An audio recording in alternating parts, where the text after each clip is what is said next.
श्रीराम. असक्त बुद्धी सर्वत्र जितात्मा विगत स्पृहा नैष्कर्म सिद्धिं परमां संन्यासेनाधि गच्छति. भगवद्गीतेचा 18वा अध्याय त्यातला हा 49वा श्लोक आहे. आपण क्रमयोग समजावून घेत आहोत.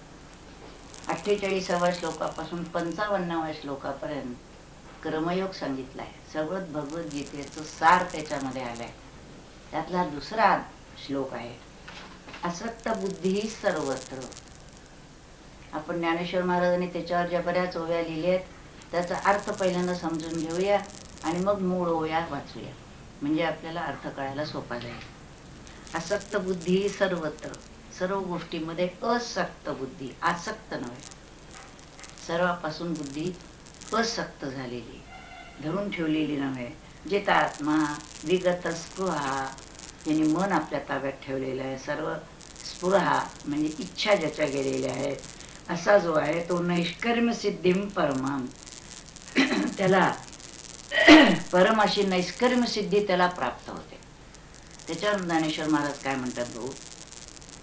ते म्हणतात की जसा जाळ्यामध्ये वारा सापडत नाही, वाऱ्याला जर पकडण्यासाठी जाळं घातलं तर वारा त्यात सापडू शकत नाही, त्याप्रमाणे हा जो विरक्त झालेला पुरुष आहे, विरक्ती कशाने येते ते मागच्या श्लोकात आणि त्याच्यावरच्या ओव्यात आपण बघितलं. आणि तशी विरक्ती ज्याला आलेली असेल असा जीव हा उपाधीत गुंतत नाही. कुठल्याही उपाधीत तो सापडत नाही. उपाधीत असतो पण उपाधीत सापडत नाही. त्याला उदाहरण त्यांनी दिलंय की फळ जसं झाडावर पिकलं, म्हणजे पिकलेलं फळ देठाला धरत नाही आणि देठही त्या फळाला धरत नाही, तर ते पिकल्यामुळे देठापासून सुटूच जातं. जे दिसतं आपल्याला देठाला लागलेलं आहे असं, पण ते केव्हाही सुटू शकतं, त्याला सुटायला वेळ लागत नाही. त्याप्रमाणे ज्याचं प्रेम सर्व ठिकाणी आहे, पत्नी आहे, मुलं आहेत, पैसा आहे, सर्व गोष्टी त्याच्याजवळ आहेत, त्या सर्वाच्या ठिकाणी त्याचं प्रेम आहे, परंतु ममत्व नाही. ममत्वामध्ये अपेक्षा असते, त्याला धरून ठेवणं असतं. आणि प्रेम हे सर्वावर असू शकतं, त्याच्यामध्ये अपेक्षा नसते, निरपेक्ष प्रेम असतं. आणि म्हणून हे प्रेम देखील व्यापक होऊ शकतं.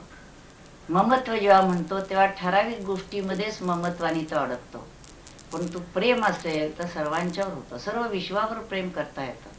संत असे असतात, उपाधीत असतात परंतु कुठेही गुंतलेले नसतात, आणि त्याचमुळे ते सर्व जगावर प्रेम करू शकतात. म्हणून ते म्हणतात या ठिकाणी की सर्व गोष्टी आहेत पण ममत्वाने कशात गुंतलेला नाही. त्याला उदाहरण देतात, विषाचं पात्र जसं असतं तसं त्याला समजतात. म्हणजे विषाच्या पात्राला आपण घ्यायला जात नाही, लांब ठेवतो. तसं सर्व वस्तू आहेत पण हा त्याच्यापासून लांब आहे. आणि मग आणखी एक उदाहरण त्यांनी दिलंय की आगीमध्ये हात पोळायला लागला असं वाटलं की तो झटकून मागं घेतला जातो. लक्षात येतं ही आग आहे, आणि त्यामुळे तो आगीला धरायला जात नाही. त्याप्रमाणे ज्याची बुद्धी विषयापासून झटकन मागे येते, कुठलाही एखादा विषय आला समोर तरी त्याच्यात ती गुंतत नाही, त्याच्यामध्ये आसक्त होत नाही, तर बुद्धी त्या विषयापासून सुटते. आणि विषयापासून सुटली की येते कुठे? अंतर्मुख होते, अंतरात वळते. आणि अंतरात वळली की सहजच आज जो आत्मा आहे त्या आत्म्याच्या ठिकाणी जाते. म्हणजे ही एक साधनाच लक्षात घ्यायला पाहिजे की विषयापासून वृत्ती वळवायची आहे, अंतर्मुख करायची आहे आणि आत्म्याच्या ठिकाणी ठेवायची आहे. पहिल्यांदा हे प्रयत्नपूर्वक करावं लागतं, पण विषयातलं अनित्यत्व, नश्वरत्व लक्षात आलं की साहजिकच त्या व्यक्तीची, त्या साधकाची दृष्टी बहिर्मुख होती, ती अंतर्मुख वळायला लागते. आणि म्हणून त्यांनी म्हटलंय की विषयापासून बुद्धी मागं वळते. आणि कशी ती त्यांनी सांगितलंय, दासी जी असते तिला जर समजा तिच्या मालकांनी धन्याने शपथ घातली एखादी गोष्ट करायची नाही, तर ती त्या धन्याच्या भीतीनं जशी ती गोष्ट करायला जात नाही, त्याच्या धाकात असते, ती चटकन मागं वळते. त्याप्रमाणे याचं अंतःकरण, या साधकाचं अंतःकरण त्याची आज्ञा पाळतं. साधकांनी जर ठरवलं की हे नाही करायचं, ह्या विषयात नाही गुंतायचं, तर ताबडतोब चित्त मागे येतं आणि मग ते विषयांचं दर्शन देखील घेत नाही. हा विषय आपल्याला घ्यायचा नाही, हा ग्राह्य नाही, घ्यायचा नाही. मग कुठलाच विषय घेत नाही का असं नाही. देहधारणेला किंवा जे काही नित्य कर्माला अत्यंत आवश्यक विषय असेल तो तेवढाच, त्याच मर्यादेत तो घेतो. परंतु विषयात गुंतणं ज्याला म्हणतो, आसक्त होणं ज्याला म्हणतो, तसं होत नाही. चटकन मन बुद्धी मागं फिरते आणि मग ते चित्त काय करतं, ऐक्याच्या मुठीत येतं. सर्व इंद्रिय ताब्यात, धनेंद्रिय कर्मेंद्रिय सगळी त्याच्या ताब्यात येतात, ऐक्याच्या मुठीत येतात. जे चित्त जे सांगेल त्याप्रमाणे सगळी इंद्रिय ऐकतात आणि तशी ती ऐक्याच्या मुठीत आली की त्याला एकच छंद लागतो, आत्म्याचा. म्हणून आत्म्याचा छंद गड. आता दोन गोष्टी असा आहेत, आधी आत्म्याचा छंद लागायचा का आधी विषयापासून वृत्ती वळवायची, दोन्हीचा प्रयत्न साधकाने करायचा. आत्म्याच्या ठिकाणी चित्त हळूहळू ध्यानात नामात रंगायला लागलं की विषयापासून ते हळूहळू सुटायला लागतं. जसं फळ पक्व व्हायला लागलं की हळूहळू देठापासून सुटायला लागतं, तसं होतं. आणि प्रयत्नपूर्वक पहिल्यांदा त्यासाठी विषयापासून वृत्ती अंतर्मुख करायचा प्रयत्न करायचा.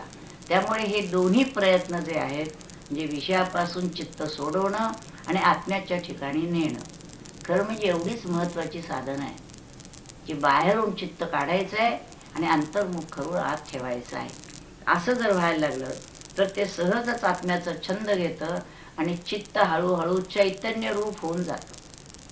कारण मुळात ते चैतन्य रूपच असतं, पण तो तकार तू विषय ध्यास आहे म्हटलाय. त्या चैतन्याला, त्या चित्तला जेव्हा विषयांचा ध्यास लागतो तेव्हा त्याचं चित्त होतं आणि ते विषयाच्या ठिकाणी दृढ होतं. तो तकार विषयाचा ध्यास काढला की ते चैतन्य रूपच होतं. त्याला आणखी एक उदाहरण त्यांनी दिलंय की अग्नी आहे, त्याच्यावर जर राख थापली तर त्याच्यामध्ये तो अग्नी जसा गाडला जातो आणि मग त्याचा धूर आपोआप बंद होतो. अग्नीतून धूर येत होता, मग काय केलं, त्याच्यावर राख घातली. इतकी राख घातली की आता अग्नी नाही दिसत आणि त्याचा धूरही नाहीसा झाला. त्याप्रमाणे ही बुद्धी मन अंतर्मुख व्हायला लागली की मग काय होतं, ज्या मनामध्ये या वासना निर्माण होतात त्या वासना सर्व अपार वासना संपतच नाही कधी. वासनेला मर्यादाच नाही, अमर्याद वासना असतात, त्या नासून जातात. सगळी इच्छा बंद होते. इह पर सर्व विषयांच्या ज्या काही इच्छा असतात त्या सर्व इच्छा नासून जातात, म्हणजे त्या तो निरीच्छ बनतो. मग असा तो स्वभावतःच निरीच्छ होतो. कशामुळे, मनोजय साधल्यामुळे.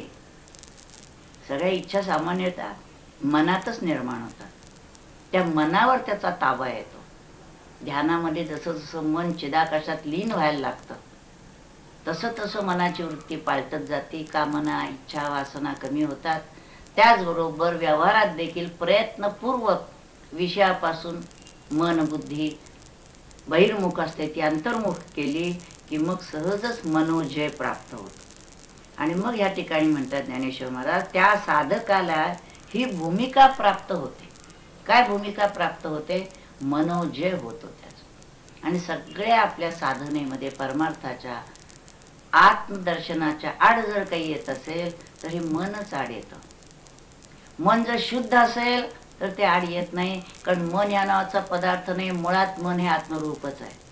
पण ते मन जेव्हा कल्पना ईशना वासना ह्याच्यात सापडतं तेव्हा ते मन आकार घेतं आणि त्या मनाच्या नादी तो जीव लागायला लागतो आणि मग बाहेरच्या गोष्टीचा ध्यास घेतो. इथं त्याला मनोजय झाल्यामुळे तो साधक अशा एका भूमिकेवर येतो. त्यामुळे काय होतं, विपरीत ज्ञान सगळं मावळून जातं. सत्य ज्ञान काय आहे, एकच परमात्मा सर्वत्र भरून आहे, त्याच्याखेरीज दुसरं काहीही नाही, हे आहे सत्य ज्ञान. आणि अज्ञानी जीवाला हे सत्य ज्ञान म्हणजे हे जे अधिष्ठान आहे परमात्म्याचं, हे अधिष्ठान लक्षात येत नाही. आणि विपरीत ज्ञान म्हणजे विश्वामध्ये नाना प्रकार दिसतात, आपणही देह आहे असं वाटायला लागतं. मग देह मनबुद्धीच्या अधीन तो होतो. हे विपरीत ज्ञान सगळं मावळतं आणि मग तो जीव प्रबोधाच्या ठिकाणी म्हणजे आत्मबोधाच्या ठिकाणी तो स्थिर होतो. ज्याला देहबुद्धी ते आत्मबुद्धी करावी असं म्हटलंय, तशी स्थिती येते की सगळी देहाची बुद्धी त्याची जाते आणि तो आत्म्याच्या ठिकाणी येऊन स्थिर होतो. मग त्याला त्यांनी उदाहरण दिलं. आता काय परिस्थिती होते, तर साचलेलं पाणी जसं असतं, साठवलेलं पाणी असतं, ते आपण जसं वापरतो त्याचा वेच होतो तेव्हा ते संपून जातं. ह्या स्थितीत राहून तो साऱ्या गोष्टी करत असला तर हळूहळू त्याचं प्रारब्ध देखील भोगून संपतं. प्रत्येक जीवाला आपल्या कर्मानुसार जे प्रारब्ध आलेलं असतं ते प्रारब्ध भोगावंच लागतं. पण ह्या ठिकाणी ह्या स्थितीत त्याचं प्रारब्ध भोगून संपून जातं आणि पुढे क्रियमाण जे असतं ते मग जन्म मरणाला कारण होत नाही. पुन्हा जन्म पुन्हा मृत्यू हा जो येणारा असतो ते क्रियमाणामुळे हेही संपून जातं आणि मग सहजच जेव्हा कर्मसाम्य स्थिती होते तेव्हा खरी श्रीगुरूंची भेट होते.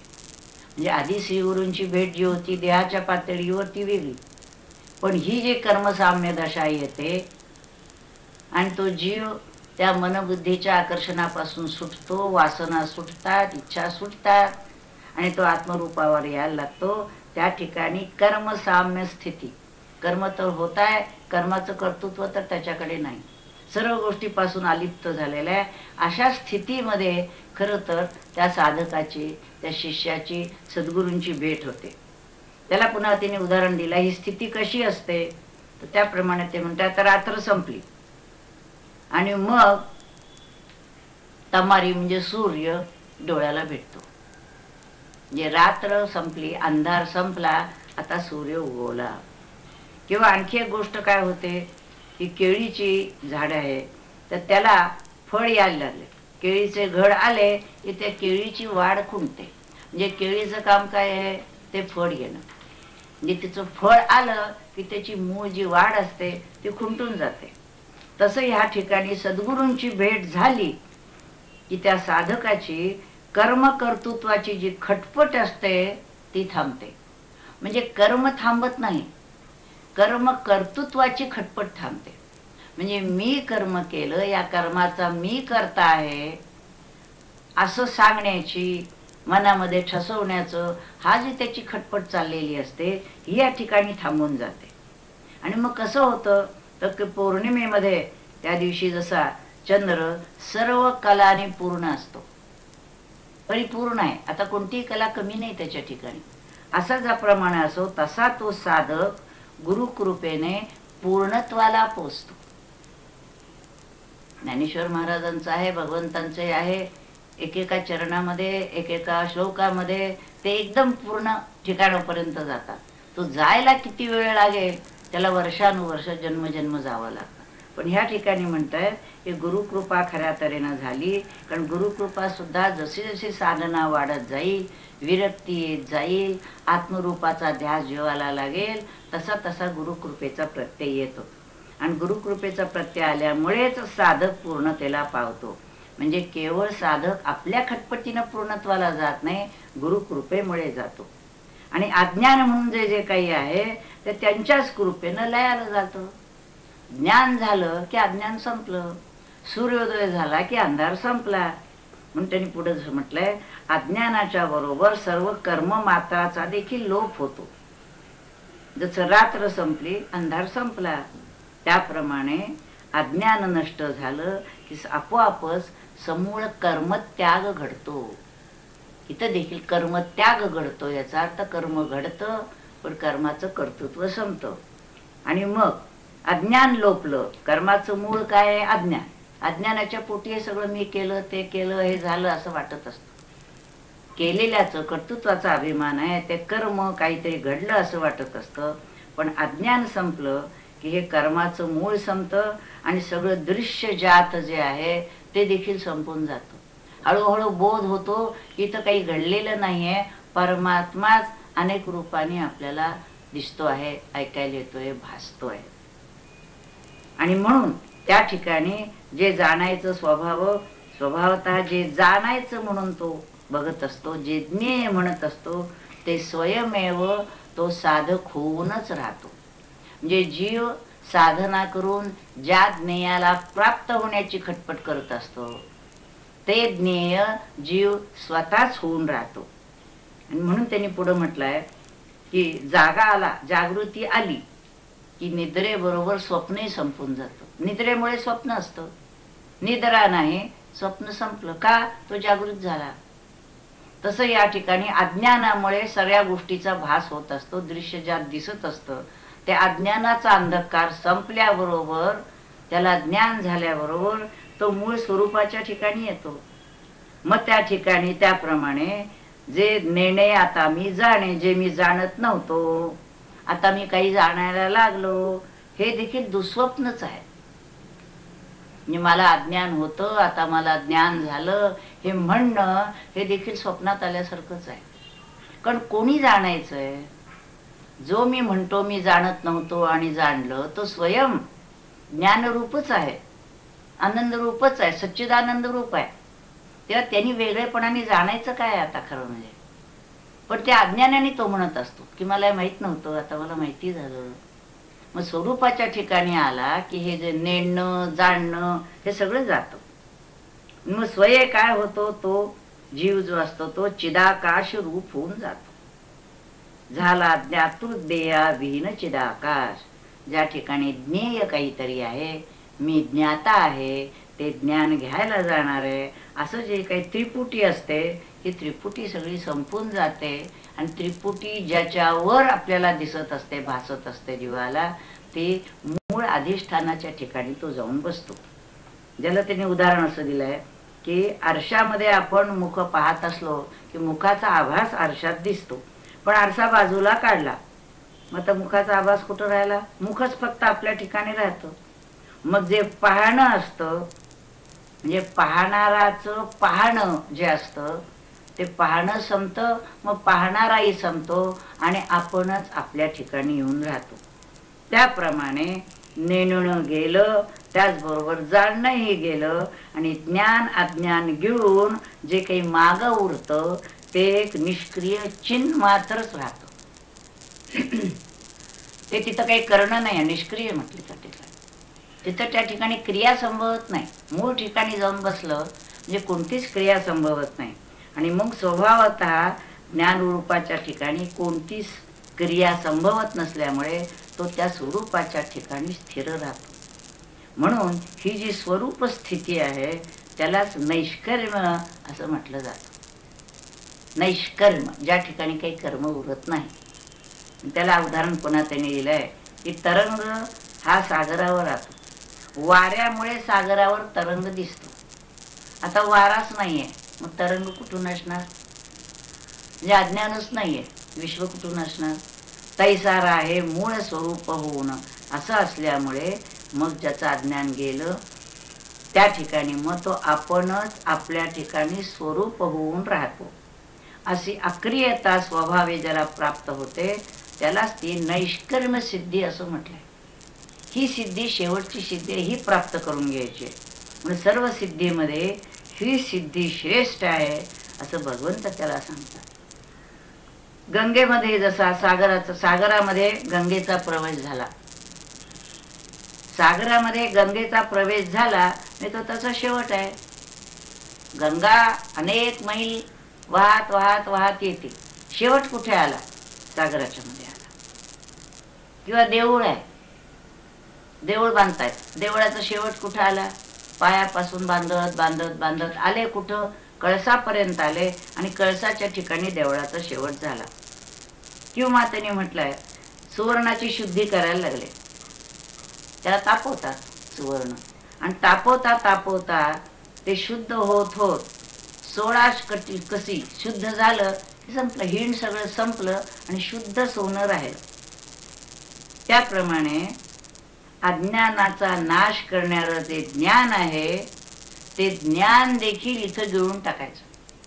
जसा एक काटा काढण्यासाठी दुसरा काटा घ्यायचा आणि तो काटाही टाकून द्यायचा हा काटा निघाल्यावर. म्हणजे एक काटा काढण्यासाठी दुसऱ्या काट्याचा उपयोग केलेला असतो. तसा अज्ञानाचा नाश करण्यासाठी ज्ञानाचा उपयोग केलाय. आता अज्ञानही गेलं आणि ज्ञानही गेलं.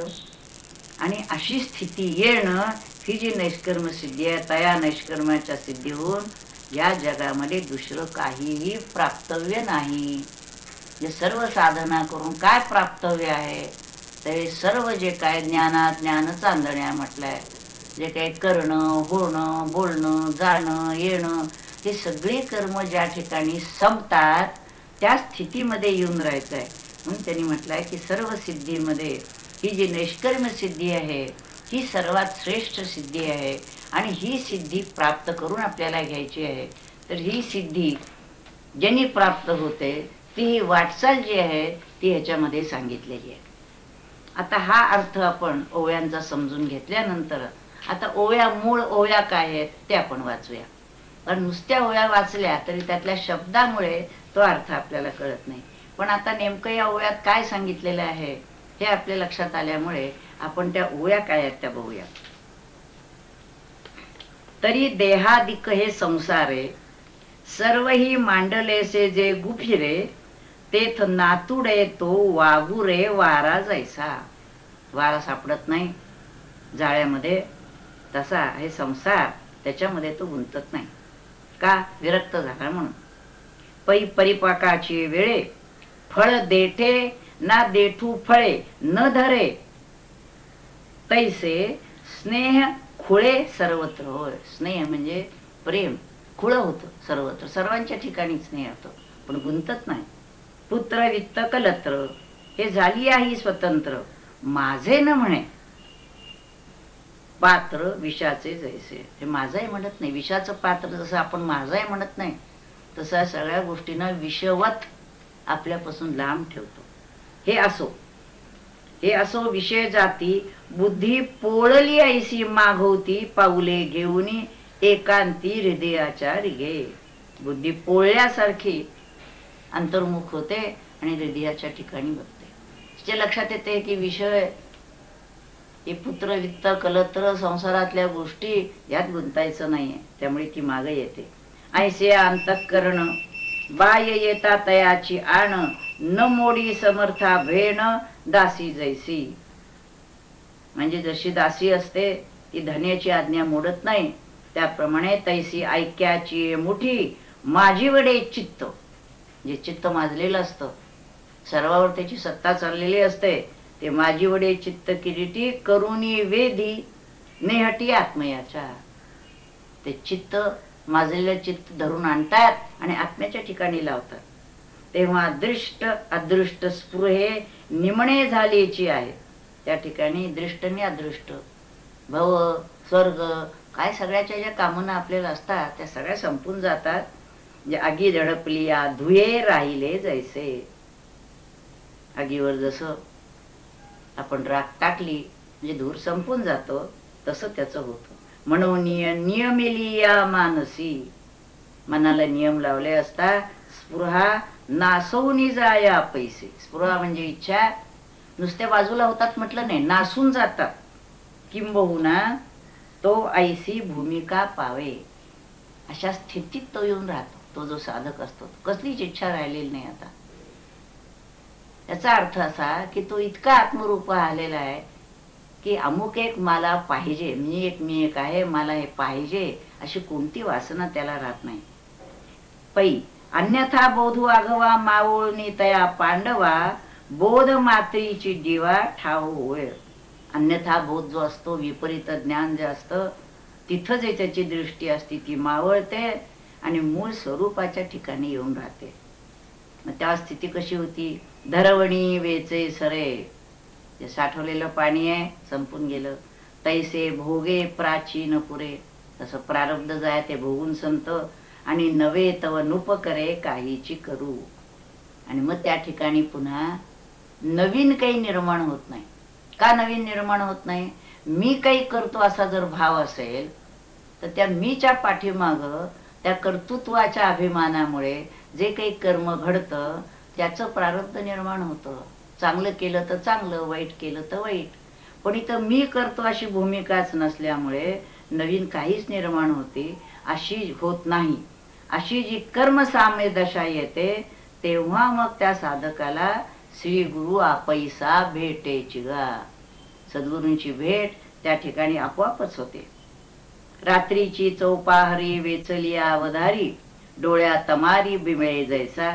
रात्र संपली, 4 प्रहर झाले की मग सूर्य सहजच आपल्याला दिसायला लागतो.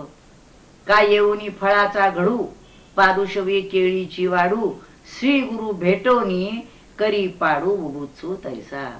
त्याप्रमाणे फळाचा आला, केळीला जसे आले फळ, ती केळीची वाढ खुंटते, त्याप्रमाणे श्री गुरु भेटले, कारण ही खरी भेट आहे की आपोआपच त्याच्या सगळ्या गोष्टी सुटतात.